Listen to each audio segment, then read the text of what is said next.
Ready. Wait. Ready? Oh, hang on. Save that. Save that. Yeah, this should be the beginning of the video. Ready. 1, 2, 3, 4. Lord Almighty. Give a signal. That's what the 1, 2, 3 for is. Not you. Talk to Mitch. We ready, Adam? Ready? Ready. You're good. Wait. Ready? Ready. Ready. 1, 2, 3, 4. Lord Almighty, I feel my temperature rising. Higher and higher, it's burning through my soul. Oh, baby, baby, baby, you gonna set me on fire. My brain is flaming, I don't know which way to go.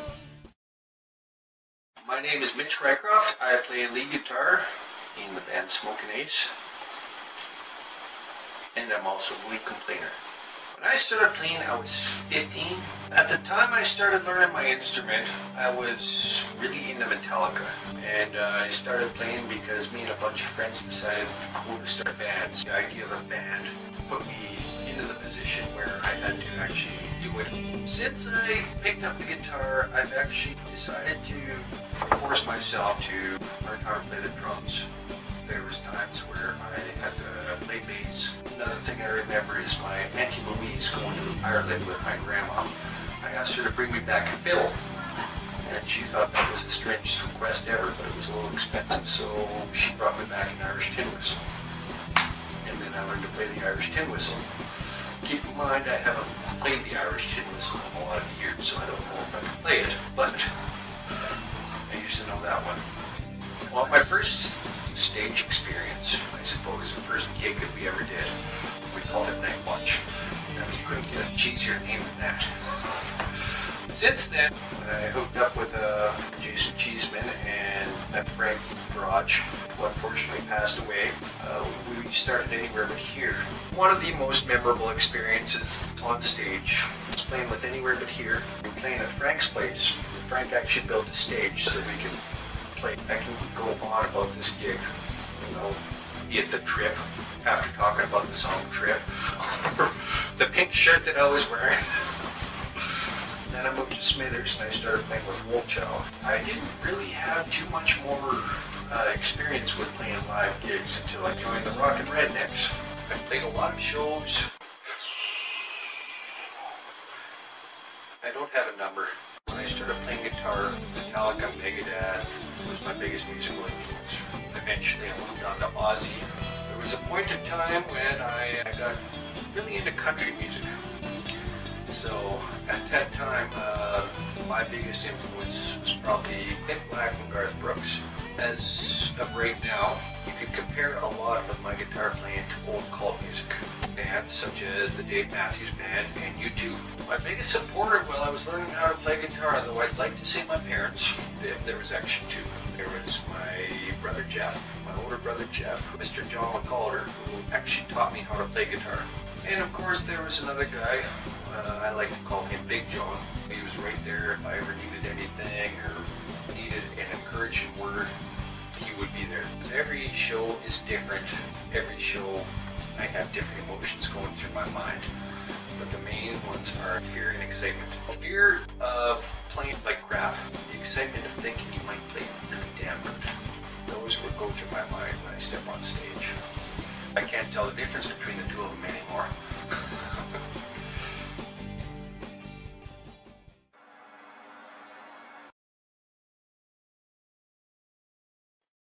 My name is Adam Pananen, and I am the bass player and one of the vocalists for the band Smokin' Ace.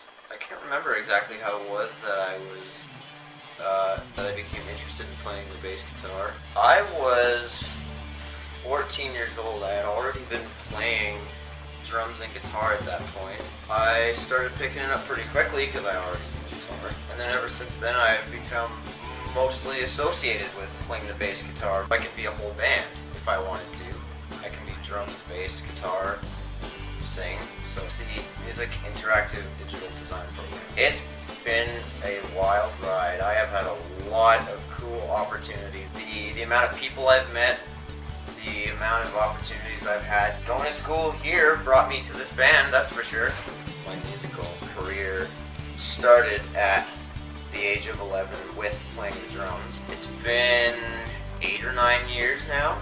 I think just the fact that I started that young, you know, I think that's pretty cool. I didn't start really playing shows until I formed the Torrance Family Band. Most memorable experience on stage? I'm not sure. I mean, like, I've had a lot of times where I've had my drum kit falling apart in front of me and I have to, you know, try and fix it mid-song or just deal with it. Interest in the kinds of musicians that are really pushing the envelope, not just sort of settling into the established ways of doing things, because that's easy. The big one for me initially was Peter Criss. Tool and Rush are my two favorite bands, and they have influenced me immensely. Rush is like the benchmark, you know, this is the standard, and then Tool is like what I'm striving to be like. My parents, I think, have been a little too bewildered that their child has grown up to be the way that he is. I'd have to say it's been my friends, really. And they're always, you know, saying like, you really got talent, you know, you can really take that somewhere. And that was really when I started to say, yeah, can I? I just think I might do that. I'm actually going to really take this seriously now. So if they think I can, why shouldn't I think that I can? I realize that as an entertainer, people want to be entertained. They want to see a show. If you're interacting with the audience, then there creates that cycle of energy where if you look like you're into it, then they will be into it, and that'll make you more into it, and that'll make them more into it. It just keeps going and going. And like, I guess overall, I would just say that being on stage is like the one time where I actually feel like I want to be the center of attention, and I think that's particularly says a lot about me and as a musician and how that's what I feel I'm made to be doing. If I wasn't playing music, what else would I be doing right now? I don't know. You know, as a musician, as an artist in general, you have to be a little crazy and you have to believe in what you're doing. Other people will come to you. They will get it because of your getting it. Play from your heart.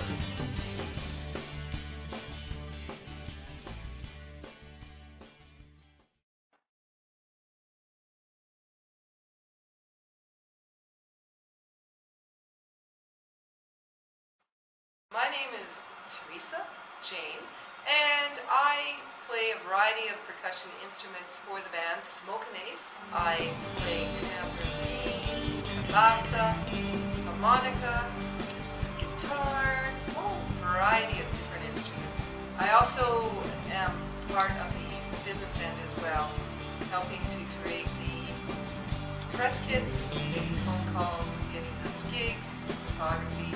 My first instrument I ever played actually was recorder, which I just love to this day. I feel that it's probably the instrument that I can play the best. I started playing guitar when I was probably 8 years old or 9 years old. Learned the basics, learned music theory at a very young age, and I'm very thankful.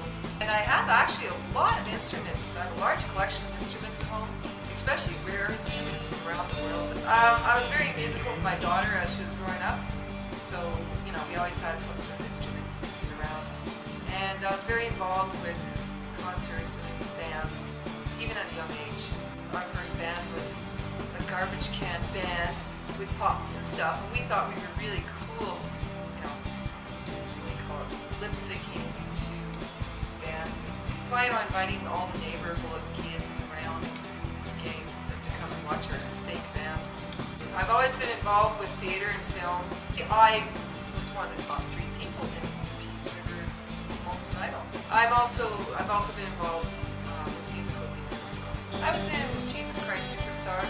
Oh gee, countless, dozens of plays in the last 20 years. It's pretty cool when people come up to our stage when we're playing and they're, you know, congratulating us or throwing $50 bill tips at us, our feet.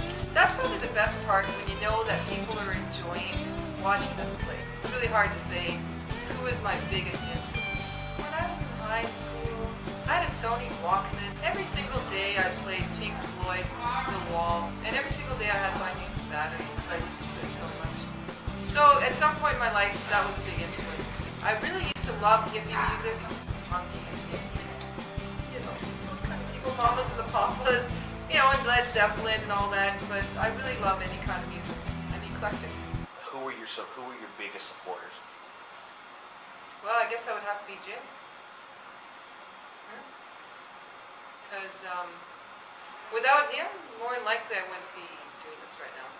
I consider myself an ambassador of the band. Anyone who's a musician on stage needs to realize that they're there for the audience. You have to kind of imagine it like you are the hostess of the party. You are responsible for making sure that everybody in that room is having fun. Energy, gotta have energy, try to be positive, that sort of thing. Really opened the door for me is deciding to live my life through my passions. You're living your life through the things you truly want to do in your life, you're going to enjoy life more. And that's the advice I would give anyone.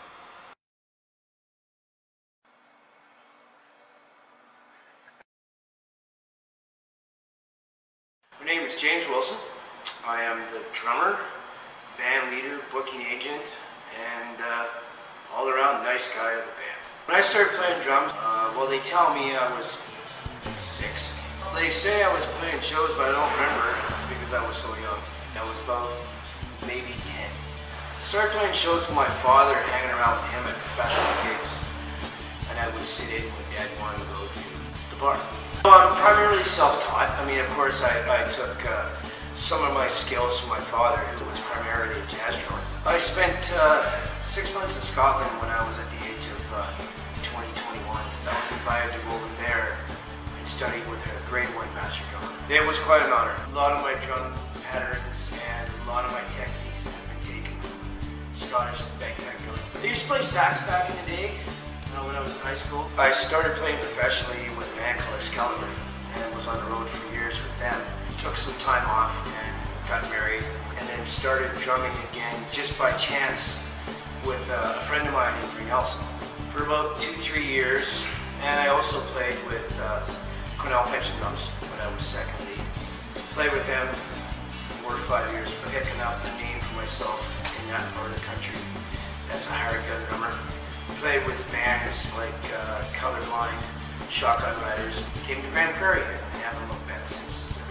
I knew a band called Mustang. They were once again semi-pro, and I was called and hired to be a professional drummer through them. Spent again 5 years, I think it was, on the local music scene, plus doing regional shows with Mustang. Moved on from there, Mustang, to a band called Horse Thief, one of my most successful bands so far in my career. And I started out with a very good friend of mine by the name of Ryan Leslie, and another good friend of mine by the name of Dan Wachowski, as we toured extensively all over Alberta and into BC. Most of the bands that I've been in since I've been in Alberta. I've played with some amazing players. Should be every right down in Nashville. Anyways, we were in Kelowna and the heat was excruciating, and I figured, okay, I'm going to be the coolest guy on stage and I'm going to wear a pair of black leather pants. Well, again, there might have been a little too much alcohol and not enough liquid water in my system when I swelled up like a balloon. And I started feeling dizzy in these pants because it was cutting off my circulation to something. Well, they had to get them to cut them off, and I had probably nothing underneath those pants to get the black leather pants cut off, right? So that was one. That was a pretty funny one. The biggest musical influences in drumming would be Jim Kilpatrick, who's been regarded literally the world's best pipe band drummer, has won 15 world championships in a row. I mean, like I said, I grew up with my father as a professional drummer, and so, you know, as a son, you're going to follow what your father does. Guys like Gene Krupa, that used to play with Doc Samson on The Tonight Show and done his own thing. I would have to say maybe Buddy Rich, even though I'm not a huge Buddy Rich fan. Probably one of the biggest influences I learned a lot of my style, my drumming, would be, of course, Proj. My parents were very hard on me as a child. It wasn't all that necessarily a gifted student. Drumming was my escape, and drumming was my talent. parents knew that at such a young age. They knew that I had the talent to do something with this. Drumming is pretty much my life. That's all I've done. I'm still amazed that I still have my health to do this. A lot of drummers by the time they get my age are kind of physically done it. I can't wait to show the crowd what we can do, what my bandmates can do, what we've learned, where we've been, what kind of entertainment value they're going to get. I'm always amazed of how much people thank you for what you've done for them, whether it's a certain song, a certain guitar chord, or just a certain way that you look. It wasn't for the people that supported me, whether it was in casinos, on major festival stages, or anywhere else, I wouldn't be where I am today, getting to do what I want to do. It's always a pleasure to me to go out in the crowd, talk to the people, and pay my wages. I'm not going to do what I want to do. And just sitting down and talking to them, encouraging other young drummers and stuff like that. I don't look back at my music career with any regrets whatsoever. Plus seeing the road from the back of the school bus to the back of the Cadillac, and everything in between. People, look out, because here we go.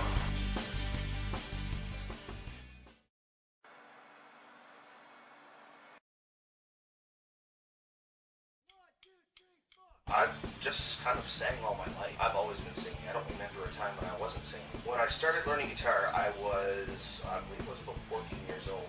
I took like 4 years of professional lessons. Conversely, those lessons didn't really teach me much. It taught me enough to keep learning. It was after I quit lessons with them and started learning independently that I really began to grow in my own style. Newfoundland was definitely where I learned how to sing. As far as learning how to play, I didn't even pick up a guitar until I moved to Alberta. I've never been able to read music. I've always been an ear player. Well, singing, like I say, I've just done it. There's nothing really inspired me to do it. I heard everybody else around me doing it, and so I did it myself. And it just felt right. Guitar, it was something that I didn't really feel I could do. It was kind of a challenge for myself. I wanted to learn how to play guitar. I didn't believe I could learn. When the opportunity to take lessons came, I jumped at it. Once I learned how to do it though, it became very easy. I play mandolin. I play a little bit of keyboard. I do a lot of keyboard programming. I have played the tin whistle. I have played drums in projects. I played bass in projects. I was a flautist in my grade 6 band. My teachers, my music teacher that taught me band, hated me. My choir director in grade 8 loved me, and actually was the same guy. I will never forget my first gig with Anywhere But Here. That was really the very first show that I played like with a band. I was expecting it to go a lot worse than it did because we were having like technical difficulties, right, left, and center, just stuff going on all over the place. The thing is that, finally things just kind of fell together and everything sort of went smoothly. The first set was a little bit rough, second set was way better, third set, who cares, everybody's drunk. The show to me was a smashing success, and getting paid for the first time with the band, that's something you don't forget very soon.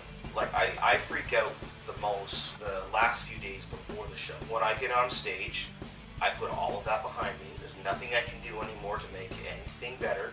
I'll stand in front of the crowd, go out on stage, and just do my thing. It's going to be bad, you take your cut, and then you resolve to get better for the next show. It's going to be good, you take your credit, and that's all you can do. I got into musical theater because I was encouraged to by a friend of mine, Joey Bolio. I had so much fun being around so many different talented people that, I just had to go back and do it again, and again, and again, and again. All of a sudden, boom, you're hooked. Just, right?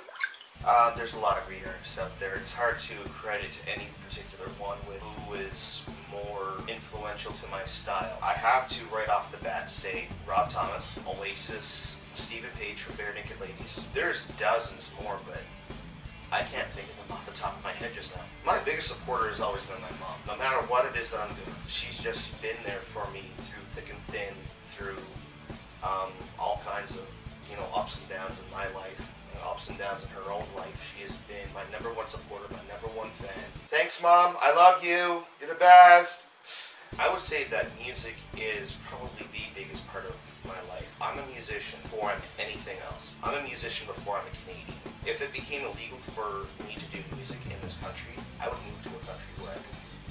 I've met a lot of really good people through all of the projects that I've done, be it music or musical theater or acting of whatever kind. I've met some people like through the band projects that I've been involved with, anywhere but here. Rockin' Redneck, Smokin' Ace,